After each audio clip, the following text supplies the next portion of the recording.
Hi, Carolyn, for Here's What Happened podcast and Carolyn Talks. So my question is for both John and Lynn and also the cast, and it has to do with performing in the location. So John, can you just tell me about picking the locations to go with the particular songs and the choreography that went along with that, and then about using the locations for inspirations for the songs as well, and the cast for performing in those spaces? Well, I was so lucky to have the the best tour guides in the neighborhood with Lynn and Kiara. They shared me their most personal stories. Hey, this is where I shot my home videos in this tunnel. This is where we go for the summers to swim in the pools. And these weren't necessarily scripted. They weren't scripted in the script. This was stuff they showed, we shared, we talked about it, and we were like, oh, we have to do a big Esther Williams number at this pool. We have to use this tunnel. Oh, we've got to use all these streets. Like that was the most amazing part. The neighborhood was not just a character. It was a crew member. It was our partner. It was our writing partner. It was all these things. In fact, so much that I had to name my son who was born during the shooting of the movie Heights, because I that that word was so beautiful to me while shooting the movie. The idea of hopes and dreams and seeing further than your window. To me, I wanted to hear that word every day of my life, and I wanted my son to hear that word every day of my life. Hi everybody. I'm sorry I'm late. I was in another roundtable. I have not yet made it through one of these press things without crying. I'm not going to start today because there are as many layers in this movie as there are layers to someone who grew up in Northern Manhattan and still lives in Northern Manhattan.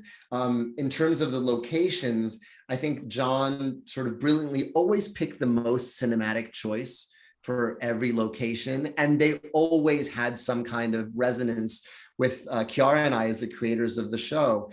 I think of Paciencia y Fe and the fact that Abuela's reckoning moments happen in that tunnel, and you have to understand on another level, towards the end of my abuela's life, she was in a nursing home on 190th Street in Audubon. So that's the tunnel I went through every day to go to the elevator at the one train to go up to see her on the other side of Manhattan, on the other side of that mountain that you need a tunnel to traverse. So it just hits different for me. I remember when he started rehearsing When You're Home, when Leslie and Corey started dancing there for the first time, I called my wife, who also grew up in the neighborhood, and said, honey, I know you're busy, but you have to get over here. They're doing it in J. Hood Wright Park. And my wife came over and again, and my wife would never be caught dead crying on a Zoom call.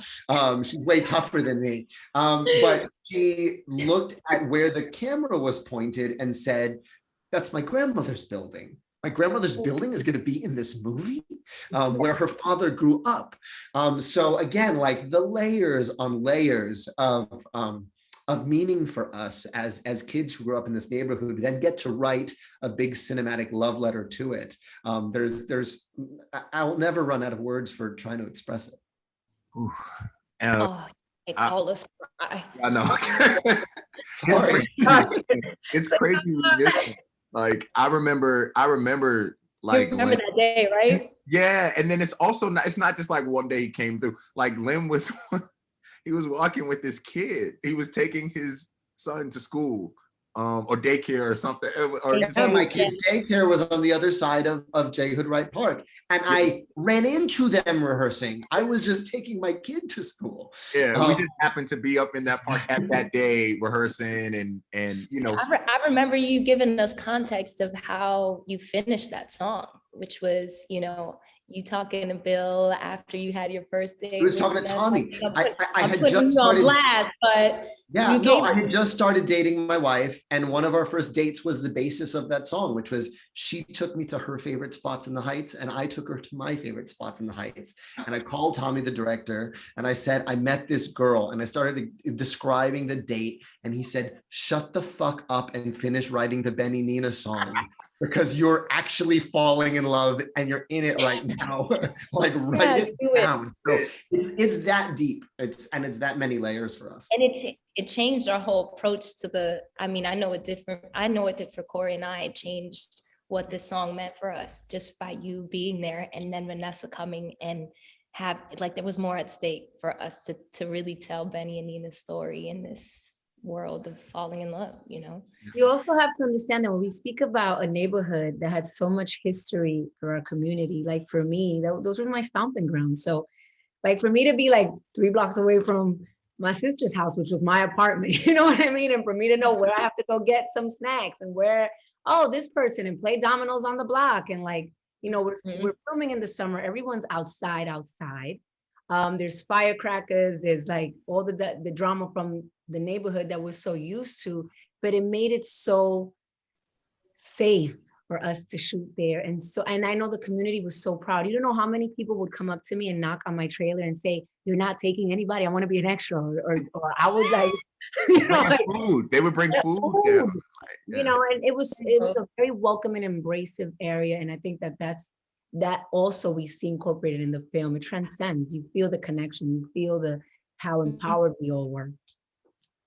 And on top of that, you guys are doing I love this bench moment where you guys, you use your hands like the drums and you slide her over but that's like such a classic Fred and Ginger type moment of something, and it's you guys, and it's in this neighborhood. And I remember some of the background people coming up and being in tears and saying, we've only seen them shoot like Law and Order here, where there's a cop car and there's like they've never seen where we can just be in a picnic.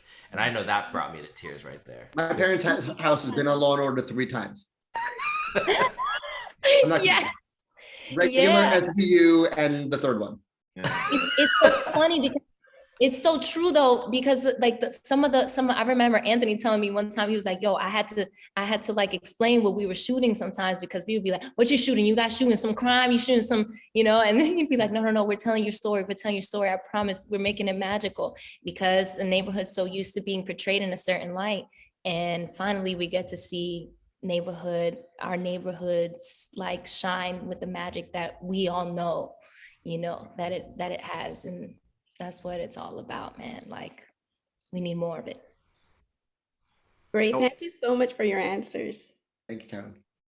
I just wanted to say real quick that like the Fred and Ginger thing that you mentioned, John, I think is so beautiful, because in my mind, it's like Nina and Benny probably might not have any clue who Fred and Ginger is, but that's just their expression of love. That's their expression of playfulness, of whatever that is that Fred and Ginger was inspired by, that you and I are inspired by, that like all these things, that finding that inner child and that inner love of where you are and who you are and the people and things around you. You see it in that park moment. You also see it on the side of the building, you know. It's just a beautiful kind of reminder of like what's inside of us, you know. Well, one of the best parts about the side of the building I love is it becomes like a ballroom floor. Like that that becomes this like beautiful palace for you guys that you skim across and slide across, and it's Well, thank you guys for that. Len, can I just say, I'm an immigrant. I'm from Barbados. I moved to Canada in 2009. In the Heights was the first stage play I saw when I moved here, when they did it downtown. And my dad took my sister and I, because he was like, this is an immigrant story.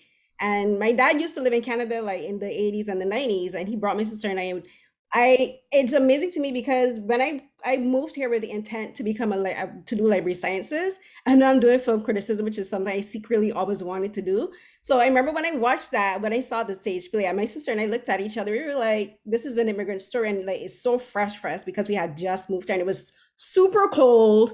And we had moved from the islands to the winter. We don't know what the heck we were thinking moving to Canada in like the dead of winter. But like that is an experience that has always stuck with me. I've been here 11 years and it's still one of my favorite memories. That means the world to me. What's wild to me is how many folks I meet like you who are now work in the arts, for whom Heights was their first show. Because to me, Heights was my attempt to write what was missing. Like I love Broadway shows, and except for West Side Story Sharks, I never saw our story ever. And it was just like my big, everything that is missing musical. And so the fact that that's like your first show, it like means the world to me. So yeah, because my dad is a stage writer. He does stage plays back home in Barbados, and he's published writer, but he's a microbiologist too. So he took us, because he does microbiology, but he always wanted to be a screenwriter, and he only did that when he grew up in his And 50s. you tag in and you fulfill the dream. And he fulfilled his dream, and now I'm doing mine too. So it's like just like kind of Shout out to my Bajans in the house. yeah.